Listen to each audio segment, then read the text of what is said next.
과정이 좋아야 한다라는 제목으로 하나님 말씀 증거하겠습니다. 예수님께서는 마태복음 10장 16절에서 보라 내가 너희를 보냄이 양을 이리떼 가운데 보냄과 같도다. 그러므로 너희는 뱀같이 지혜롭고 비둘기처럼 순결하라 말씀하셨습니다. 우리의 신앙을 지키려면 순수하고 깨끗해야 되지만 그것만으로는 안 된다는 것입니다. 동시에 지혜로워야 한다는 것입니다. 왜냐하면 세상은 우리 편이 아니기 때문입니다. 이 세상은 공중권세 잡은 사탄 마귀가 잡고 있기 때문입니다. 그래서 우리 신앙을 지키기 위해서는 비둘기같이 순결하되 뱀처럼 지혜로워야 합니다. 그렇지만 우리가 아무리 지혜롭게 처신을 해도 공중권세 잡은 마귀는 우리를 계속해서 공격을 하고 위협을 합니다. 때로는 우리에게 물리적인 피해를 가하기도 하고 때로는 우리의 목숨을 노리기도 합니다. 이런 마귀의 공격에 우리가 할 수 있는 일은 열심히 기도하는 일이고 하나님께 주시는 지혜로 신앙을 지키는 일입니다. 그럼에도 불구하고 우리에게 닥치는 사탄의 공격과 방해가 있다면 그것은 우리가 인내하며 감당해야 할 십자가인 것입니다. 오늘 8절 말씀을 보시면 스데반의 은혜와 권능이 충만했다 말씀합니다. 10절에서는 스데반의 지혜와 성령으로 말했다 말씀합니다. 이것을 정리하면 스데반은 은혜와 권능과 지혜가 충만했다. 다시 말하면 성령으로 충만했다는 것입니다. 우리는 이것을 통해서 성령님이 어떠한 분이신지 알 수가 있습니다. 성령님은 은혜의 영이시고 지혜의 영이시고 권능의 영이십니다. 성령으로 충만한 사람은 스데반과 같이 은혜와 지혜와 권능이 충만해진다는 것입니다. 은혜 따로 지혜 따로 권능 따로 그런 거 아닙니다. 어떤 사람은 지혜가 있는데 능력이 없어. 어떤 사람은 능력이 있는 것 같은데 지혜가 없어. 그건 성령 충만한 것이 아닙니다. 성령 충만은 은혜와 지혜와 권능이 풀세트로 임하는 것인 줄 믿습니다. 그런데 우리는 여기서 은혜가 무엇인지에 대해서 좀 더 살펴볼 필요가 있습니다. 우리는 은혜라는 말을 자주 사용하죠. 하나님의 은혜다, 주님의 은혜다 그렇게 말을 합니다. 은혜란 말은 헬라어로 카리스입니다. 카리스는 선한 의지, 의도, 호의, 자비, 감사할 가치가 있는 이런 뜻인데요. 이렇게 말하면 무슨 소리인지 감이 잘 안 잡히시죠.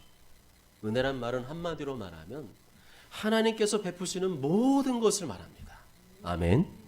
그렇지만 오늘 본문에서 말하는 은혜는 모든 것 중에서도 인간 세계에 속하지 않은 것들, 인간의 힘으로 할 수 없는 것들을 감당하게 하시는 하나님의 것, 그것을 말하고 있습니다. 사람들은 보통 하나님의 은혜는 추상적인 것이라고 생각하죠. 잡히지 않는 것이고 만지지 않는 것이라고 생각을 합니다.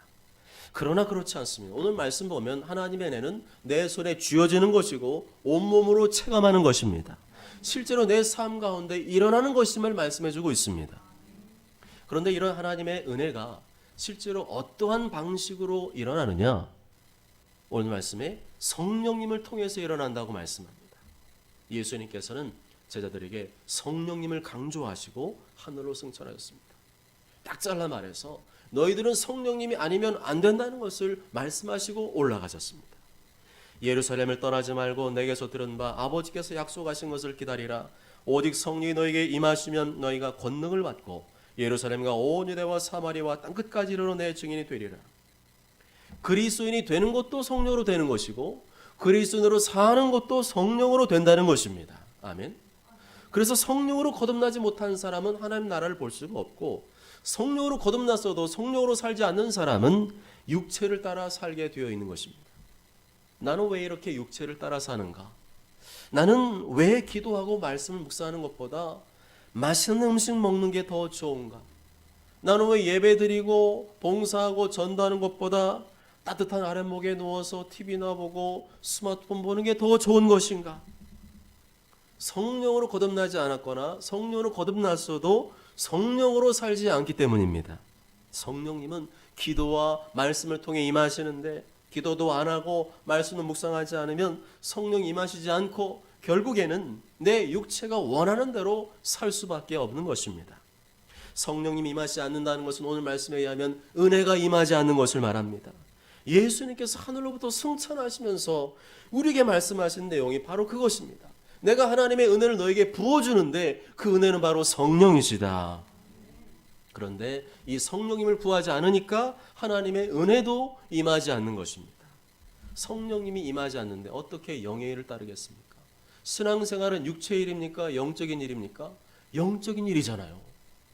영적인 일인데 성령님의 도움이 없이 어떻게 신앙생활을 제대로 할 수가 있겠습니까?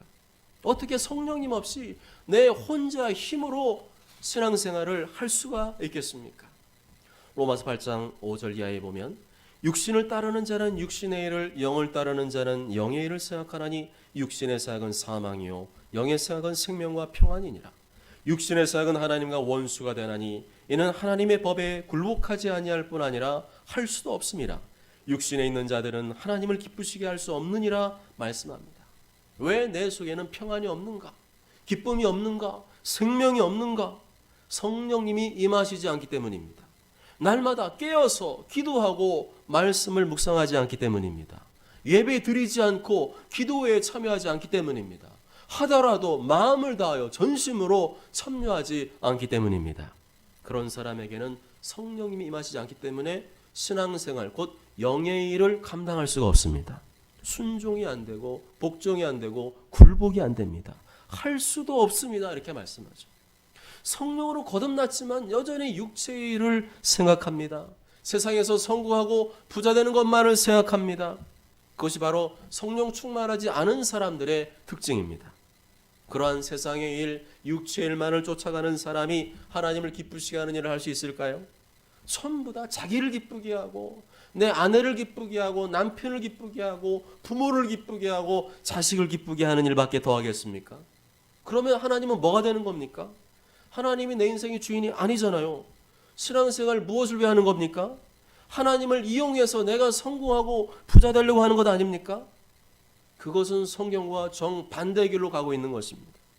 물론 신앙생활을 잘하면 하나님께서 은혜도 주시고 복을 주십니다. 성공도 하게 하시고 부자도 되게 하십니다.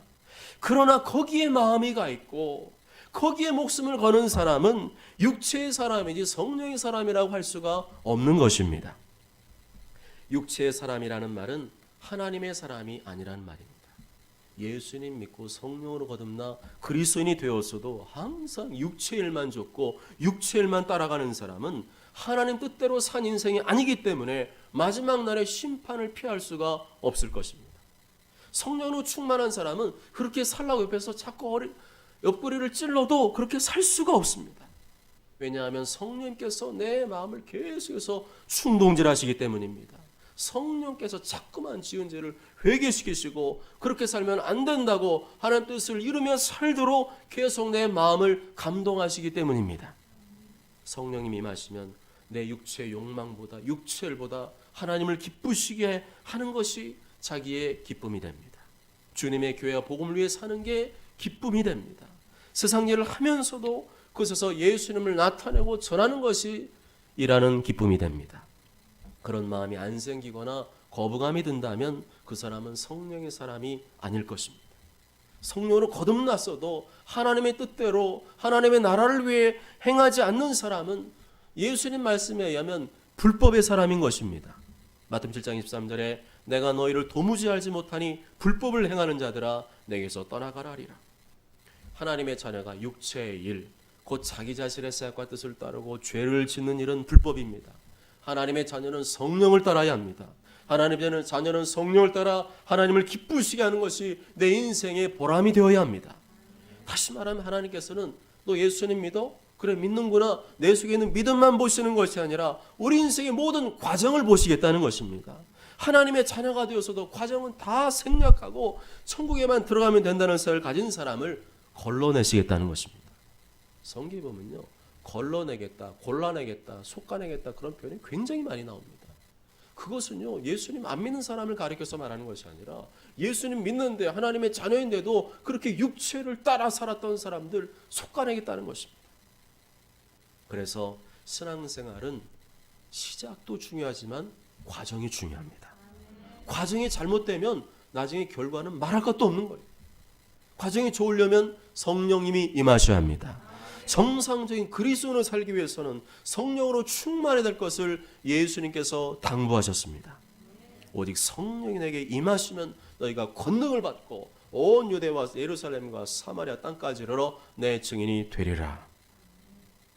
예수님께서 저들에게 요구하신 과정은 바로 성령님이셨습니다. 성령님이 빠진 과정 다 가짜라는 거예요. 처음부터 마지막까지 제자들에게 요구하신 것은 바로 성령님이셨습니다. 이것은 무엇을 말해줄까요? 예수님 볼 때, 하나님 볼 때 우리는 굉장히 약하다는 거예요. 또 굉장히 악하다는 겁니다. 우리는 성령님의 도우심이 아니면 약한 대로 살고 죄짓고 악하게 살 수밖에 없는 존재라는 것입니다. 그래서 예수님께서는 제자들에게 다른 걸 생각하지 말고 성령님을 기다리라고 하셨습니다. 이제는 성령님을 통하여 하나님의 은혜를 부어주시겠다는 것입니다. 너희들이 할 수 없는 것을 할 수 있게 하시겠다는 것입니다. 사도 베드로는 성령 충만을 받고 나서야 그것을 깨달았습니다. 하나님 말씀하시기를 말세에 내가 내 영을 모든 육체에 부어주리니 너희의 자녀들은 예언할 것이요 너희의 젊은이들은 환상을 보고 너희의 늙은이들은 꿈을 꾸리라. 아멘. 성령이 임하시면 더 이상 애도 없고 젊은이도 없고 늙은이도 없다는 겁니다. 성령이 임하시면 그 누구라도 성령의 감동과 이끄심을 따라서 예언과 환상과 꿈을 꾸는 열정적인 청년의 삶을 살게 된다는 것입니다. 아멘. 그래서 그리스도인이 비실비실하면 지금 과정이 잘못된 겁니다. 과정에 문제가 있는 겁니다. 그 과정은 성령님을 말하는데 성령님이 빠져 있는 겁니다. 성령님이 소멸되어 있는 겁니다. 성령님이 임하시면 절대로 그렇게 살 수가 없다는 겁니다. 과정을 생략하고 과정 없이 대박만 꿈꾸지 마시기 바랍니다. 기적만 꿈꾸지 마시기 바랍니다. 결과만 바라지 마시기 바랍니다. 예수님께서는 성령님 곧 과정을 중요하게 여기셨습니다. 신약 성경이 말하는 과정은 바로 예수님께서 보내신 성령님이신 줄 믿습니다.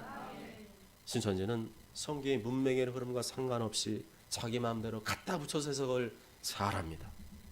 신천지는 뜬금없이 이 보혜사 성령님을 이만희라고 둔갑을 시켜버렸습니다. 얼마나 엉터리입니까? 신천지는 이 성령님이 이만희 같은 특정한 사람에게만 들어간다. 그 사람이 이 시대의 구원자다. 그렇게 가르치니까 90살 먹은 노인에게 충성을 하는 겁니다. 이건 성경 말씀 보면 완전히 미혹의 영, 귀신, 악한 사단이 역사하는 것입니다. 그럼 오늘 말씀 보면 성령님은 그런 분이 아니라 애든지 젊은이든지 늙은이든지 모든 믿는 자에게 임하시는 하나님의 영이신 줄 믿습니다. 성령이 임하셔야 내 영이 살아나는 줄 믿습니다. 성령님 이곳에 임재하여 주시옵소서. 나에게 충만하게 임재하여 주시옵소서. 나에게 성령님이 임하셨다는 말은 지금 과정이 좋다는 겁니다. 과정이 제대로 진행되고 있다는 겁니다. 그래서 이 과정을 무시한 인생, 성령을 무시한 인생은 똑바로 신앙생활을 할 수가 없는 것입니다. 하고 싶어도 되지가 않는 것입니다. 성령님이 하신 결과가 무엇일까요? 나의 죄를 대신할 십자가에 피를 주신 예수님이 믿어지기 시작합니다. 그 예수님을 사랑하게 됩니다. 예수님과 친밀해지게 됩니다. 이 예수님을 말하고 싶고 전하고 싶어지게 됩니다.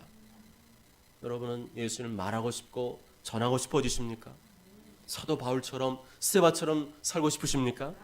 성령님이 임하셔야 합니다. 그게 오늘 본문에 말하는 과정인 줄 믿습니다. 아무리 기발한 방법과 기술로 전도를 한다고 해도 성령이 빠진 전도는 과정이 잘못된 겁니다. 안고가 빠진 붕어빵과 같습니다. 성령이 빠진 전도는 전도가 아닙니다.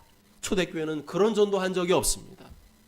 고린도서 2장 4절에 내 말과 내 전도함이 설득력 있는 지혜 말로 하지 아니하고 다만 성령의 나타나심과 능력으로 하였다. 성령의 나타나심과 능력이 바로 전도라는 것입니다. 성령님이 전도의 과정이시고 성령님이 떠나시면 전도는 안 된다는 것입니다.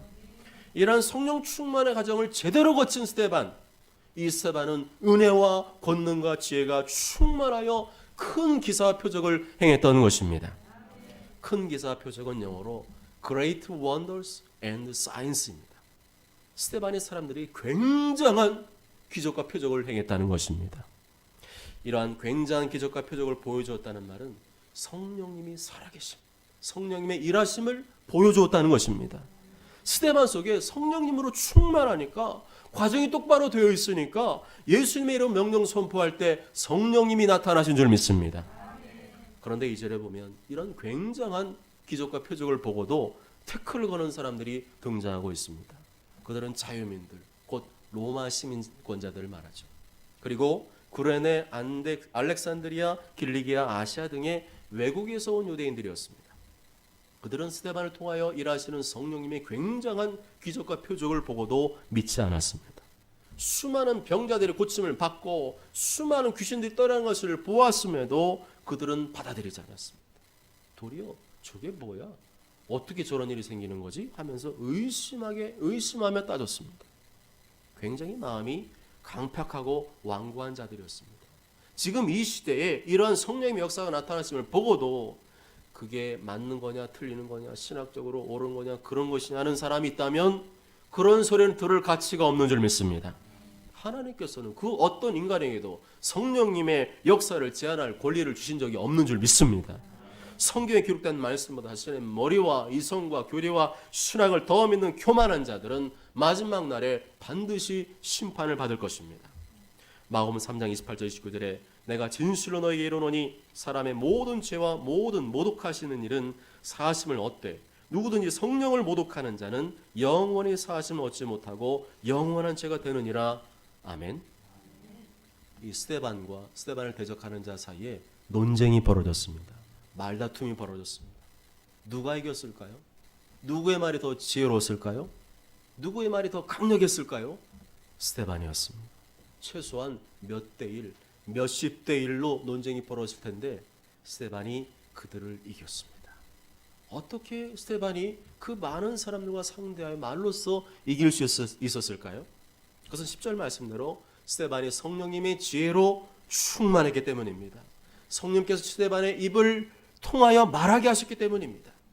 그렇지만 이렇게 내 삶 가운데 성령님의 능력과 기적이 나타나고 지혜로운 말이 나타나면 사람들이 좋아할 것 같습니까? 입만 살았다 그랬습니다. 좋아하는 사람도 있지만 싫어하는 사람도 있습니다. 그리스도인들 중에도 그런 능력이 나타나고 기적이 나타나고 지혜가 나타나고 성경대로 바른 말을 전하면 좋아하지 않는 사람들이 있습니다. 뭔가 사기치고 있다느니, 뭔가 서로 짜고 친다느니, 못 믿겠다는 이단이 아니야? 귀신이 그런 거 아니야? 이런 반이 나타납니다. 그리고 좀 뭘 좀 안다고 생각하는 사람들은 막 시비조로 따지고 대들기 시작하죠. 그렇더라도 아무 걱정할 필요가 없습니다. 성경대로 그런 일은 벌어질 수 있는 것입니다. 그런 일이 벌어져 내가 성령으로 충만하다면 성령님께서 나에게 할 말을 주실 줄 믿습니다. 마태복음 10장 19절 20절에 너희를 넘겨줄 때 어떻게 또는 무엇을 말할까 염려하지 말라. 그때 너에게 할 말을 주시리니 말하는 이는 너희가 아니라 너희 속에서 말씀하시는 이 곧 너희 아버지의 성령이시니라. 이렇게 능력으로도 못 이기고 말빨로도 못 이기면 나에게 반감을 가진 자들이 순순히 물러갈까요? 그렇지 않습니다. 어떻게든 대적자들은 성령님의 역사하심을 회방하려고 난리를 피울 것입니다.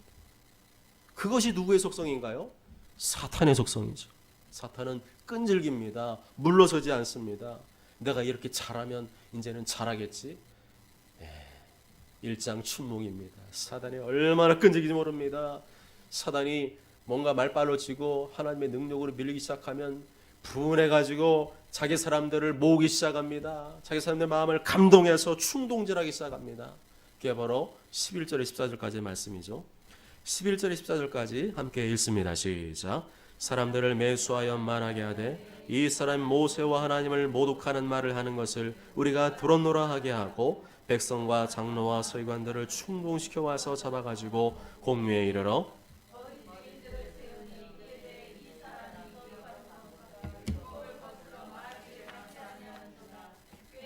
이 나사렛 예수가 이곳을 알고 또 모세가 우리에게 전하여 준 규례를 고치겠다 함을 우리가 들었노라 하거늘. 아멘.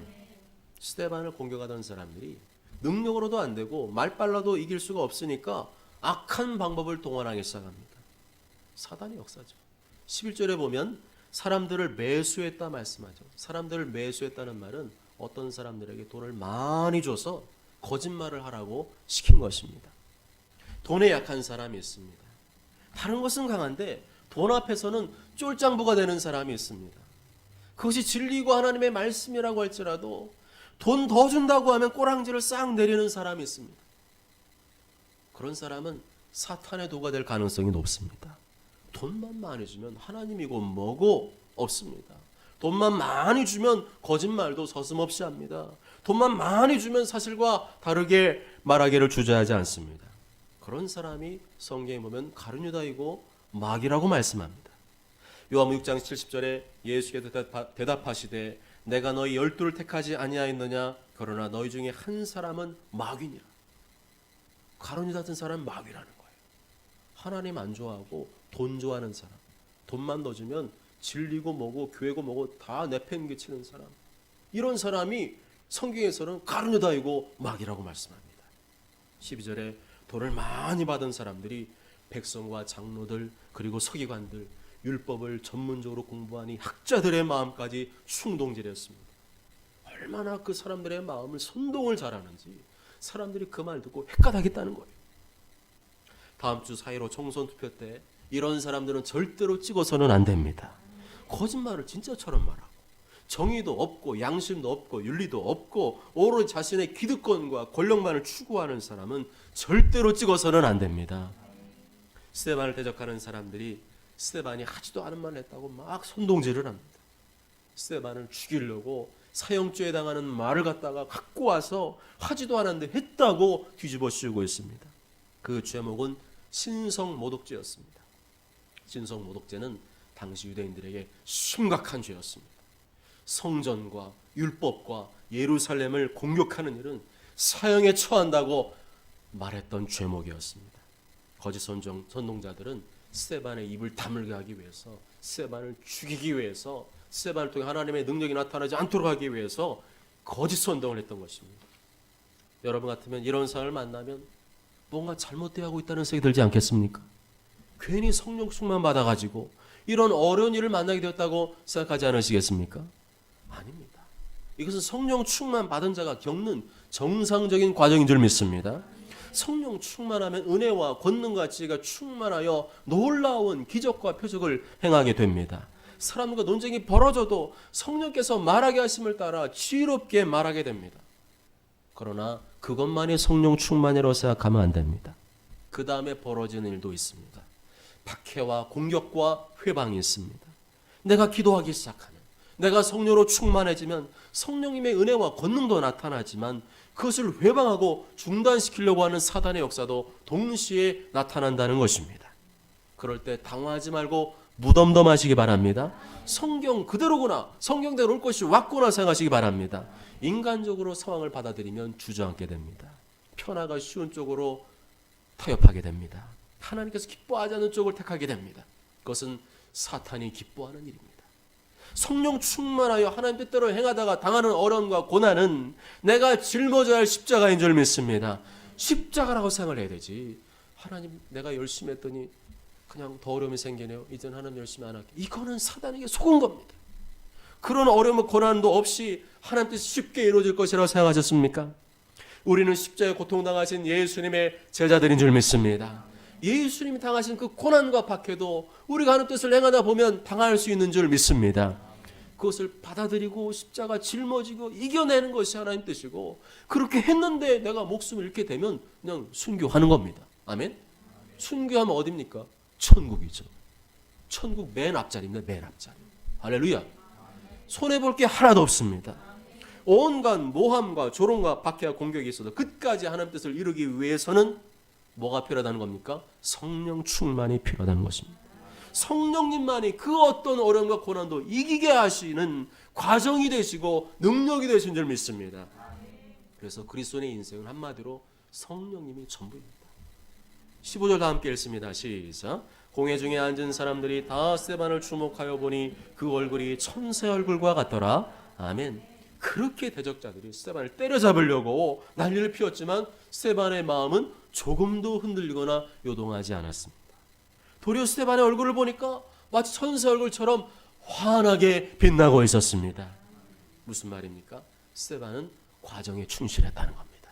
그 과정이 뭡니까? 성령 충만인 줄 믿습니다. 절대로 주눅들거나 낙심하지 않고, 결과가 어떻든지 간에, 결과가 좋든지 나쁘든지 간에 결과에 연연하지 않고 항상 변함없이 성령 충만이라는 그 과정에 충실했기 때문에 사람들이 바라보았을 때 그 얼굴이 천사 얼굴 된 줄 믿습니다. 사랑하는 여러분, 스데반은 자신을 통해서 성령님이 일하셔도 우쭐대지 않았습니다. 굉장한 능력과 기적과 지혜가 나타났어도 교만해지거나 높아지지 않았습니다. 반대로 자신을 죽이기 위해서 거짓으로 모함하는 사람들로 인해서 위축되거나 낙심하지 않았습니다. 그것은 스데반이 언제나 과정에 충실했기 때문입니다. 결과가 좋든지 나쁘든지 간에 결과에 연연하지 않고 언제나 과정에 집중했고 과정에 충실했기 때문에 넉넉히 이길 수가 있었던 것입니다. 이렇게 스데반이 넉넉히 이길 수 있었던 과정이란 것이 무엇입니까? 무엇으로 인해 그 어려운 고통과 어려움도 넉넉히 이겨낼 수 있었습니까? 그 과정은 바로 성령님이신 줄 믿습니다. 스데반 오로지 성령께 집중했습니다. 힘들고 어렵고 고난 닥쳤을 때 성령께 집중했습니다. 성령이 이끄시는 대로 쓰임받기를 원했습니다. 그래서 온갖 공격과 모함과 핍박 중에도 스데반의 얼굴은 천사와 같이 빛났던 것입니다.